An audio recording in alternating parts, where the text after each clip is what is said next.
The previous episode ended with the doctor leaving the palace, so Mary looked at him and thought to herself, John is leaving this palace. John, who resembles Our Lady, is leaving. I thought I would feel relieved. I wish I could leave too. Then the scene shifts to Claudine and Ray, who were having a relationship. Ray thought to herself, contrary to the complexity of my mind, my body became more and more honest with itself, like a person who doesn't know shame.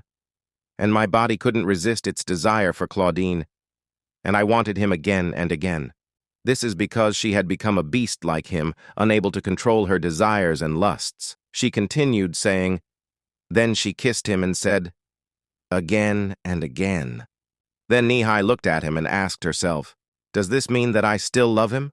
And then, as Claudine placed his hands on her face, she continued, saying to herself, but that wasn't possible. Then she looked at him shyly and said, we don't smile at each other anymore. Suddenly she grabbed his hands and thought to herself, and we don't read together anymore. Then she opened her mouth, ready to suck his blood, and said to herself, and we don't walk together anymore. Then she began to suck his blood, and when she finished, she thought to herself, Claudine will have to live alone forever. Suddenly, Claudine looked at her and smiled, saying, Ray, good girl, go on, drink more. But Ray was stunned and stopped. When Claudine saw her lower her face in sadness, he called out her name, Ray. But Ray didn't answer him and thought to herself, we were only together because of our personal greed and necessity. Two animals satisfying a need. Then she remembered when Claudine had hugged her and said, I love you, Ray. So she thought to herself, I stretched the lie to make it seem like love. Suddenly, Ray felt a pain in her stomach, so Claudine said worriedly, Ray! Then he shouted, Ray, look at me! Ray, where does it hurt? Tell me! Here Claudine, in a state of anxiety, thought to himself as he remembered the potion he had created for Ray to transform her into a beast. The fog of the black forest and 2 magical drops from the lake, and a single feather plucked from a newborn white bird, and my blood. I didn't make any mistakes in creating this mixture, and everything was measured and added perfectly. So why is this happening? And here Ray told him where it hurt, saying, my stomach. And he felt anxious when she said to him in pain, my stomach hurts a lot. So Claudine remembered when he had placed his hands on Ray's stomach, and at that moment he had said, there's something in her stomach, a heartbeat. It's a beast. So he decided to himself and said, I must kill it before it consumes Ray. So he said to Ray, it's okay. It's okay, Ray. Then he smiled and said, I'll fix it. Just hold on. I'll get you some medicine. But Ray began to sweat and feel dizzy, and she thought to herself, I can't lose consciousness. Not now. But I can't. Why? Why does my stomach hurt suddenly? And suddenly she was shocked and said to herself, wait, I think I just felt something. And here she lost consciousness and fell onto Claudine, who held her and said, it's okay. It's okay. And when she completely lost consciousness, she began to dream and remember when she was little, and she and her brother Hayes were looking at a cute little dog. He said angrily, what is this? It's tiny. So he pointed at it angrily and said to the maid, I told you to bring me a big, scary dog, not this funny creature. And Ray looked at him as he continued, saying, how can I show this pathetic thing to my friends? But when Ray saw the dog, she liked it and said, wow. It's beautiful. And when Hayes went and the dog followed him, he turned around and yelled at him angrily, saying, I told you to stop following me. And he also raised his hands and was about to hit it, saying, you're a really annoying little thing. But Ray quickly went to him and hugged him tightly to protect him from Hayes. And here Hayes yelled at her angrily, saying, what? What do you think you're doing, Ray?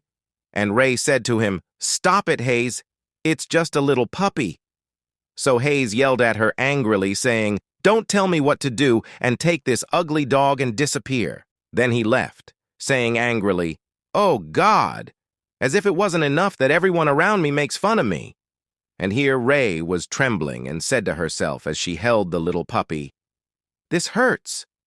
Suddenly she opened her eyes, and the puppy looked at her and then licked her, which made her laugh. And here she said to herself, "For the first time in my life, I've found someone who reciprocates my feelings." And soon, Hayes moved on to wanting another pet instead. My parents tried at first to persuade him to change his mind, but they couldn't resist their spoiled son's desires for long. And the puppy, who hadn't fully grown yet, was sent to live with a farmer who delivered milk to us. And I was the only one who was sad for him. At that time, I was completely heartbroken and cried, continuing to say, and all the adults tried to convince me to stop crying, saying that the animal didn't deserve my tears. Even the servants tried to comfort me, albeit awkwardly, and said that I would eventually forget about him when I grew up. But on a winter day when I went out with the maid and noticed her dog with the boy who had taken him here, I started talking and said, "But even though I grew up and my clothes got bigger, I never forgot that puppy." And one season passed after another, then I saw a dog following the farmer's trail. And when that dog looked at her, she was stunned, and he smiled at her as if he knew her. And the maid said to her, "Is everything all right, miss?" And she thought to herself, at such a young age that greeting was for me. And she looked at him sadly, continuing, "A picture of happiness, but it made my heart ache." And she never forgot that moment for the rest of her life. And then the scene changed, and Ray, looking at a cloud, said to herself, "That cloud that just passed looked like a puppy." Then she placed her hands on her stomach and looked out the window, saying, "Is there really no life in my womb? I'm sure I felt something that evening." So sadly, she said, "Claudine started acting differently around me since that day." And then she remembered saying, "First, whenever we shared the bed together." And she recalled when Claudine had told her, "Lie down, Ray, I'll get something to clean you up." And she remembered when he had cleaned her, saying, "While I was kindling my sexual desire." Claudine's actions made me think he was trying to be cautious. Then she remembered when he had touched her belly. And she thought to herself, secondly, the physical touch. It wasn't unusual for us to hug each other, but he had never rubbed my belly before. And this time, she thought to herself, he's touching my belly again. Then she thought to herself, sometimes I see him put his hand there, just motionless. And the thing that worried her the most was what she noticed he did, and she felt anxious when she looked at him and found him like that. So she said, "It was the way he looked at my belly every time." Then she got up and said, "I wonder if Claudine is in his office again. I feel like I rarely see him these days." As she made her way to his office, she began to wonder, if I am indeed pregnant, what will happen to us? But then she thought, will we be able to start a family? She imagined pictures of them with their children, filled with happiness. So she smiled and said, it would be wonderful if that happened. When she reached Claudine's room, she said, "I'm coming in, Claudine." When she entered, she called out, "Claudine, are you here? Claudine?" But she didn't find him, so she looked around and wondered, did he go out? And then she noticed the tools he used to make medicine, but she didn't understand why these things were there. So she said in surprise, "What's all this?" Then she noticed a bottle of medicine. She took it and looked at it, saying, "Isn't this a medical potion?" When she heard Claudine's footsteps, she put the bottle of medicine down. When Claudine noticed Ray, he looked at her and said, "I didn't know you were here." Then he went to her and kissed her while she said to him, "Yes, I didn't really have anything to do and—" But he cut her off and said, "No, I'm glad you're here." Then he put his hands on her face and said, "This is the first time you've come into my laboratory, isn't it? Come, I'll show it to you."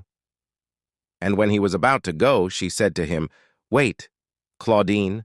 So he looked at her, and when she turned to him, she pointed to the medicine and said, "What is this medicine?" And so Claudine lied to her, saying, "It's nothing." But Ray said, "If it's nothing, then why is it here?" And Claudine put the books he was carrying on the desk next to the medicine and thought to himself, has she come to hate medicines now? Then he returned and said, It's really nothing, Ray. It's kind of a hobby of mine to mix medicines. I've been making different concoctions for a while. Then he took her hand and said, because in this long life, I'm going to live. I think I'd go crazy if I didn't do something to pass the time. Then he leaned in and kissed her, and she began to unbutton his shirt. As he became increasingly sweaty and his desire grew, he looked at her and said, Ray. Ray took off her dress and kissed him. She thought to herself, even after everything that's happened, I still want to believe Claudine. Suddenly, Ray noticed the medicine had fallen, so she reached out and picked it up. She thought to herself, please, let me believe you. The scene then shifts to the following morning. Ray was asleep and suddenly woke up. She looked around but couldn't find Claudine. However, she found a note from him that said, I'll be in the lab. Let me know if you're hungry. She thought to herself, he's gone to the lab. It's still very early. Then she remembered the bottle of medicine she had taken and went to find it, thinking, actually, this is good. I wanted to go see Mrs. Mary today.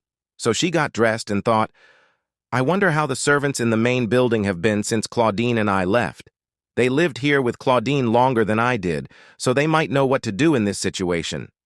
She finished getting dressed and continued thinking, or maybe they're surprised and confused because I've cut myself off from the main building.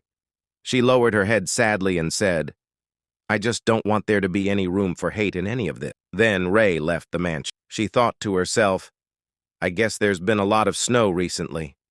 I've been hiding in the annex all this time and hadn't known. Then she walked towards the mansion where Philip and Mary were, looking around and saying, it was like coming out of a maze, but it was as if my body knew how to find its way.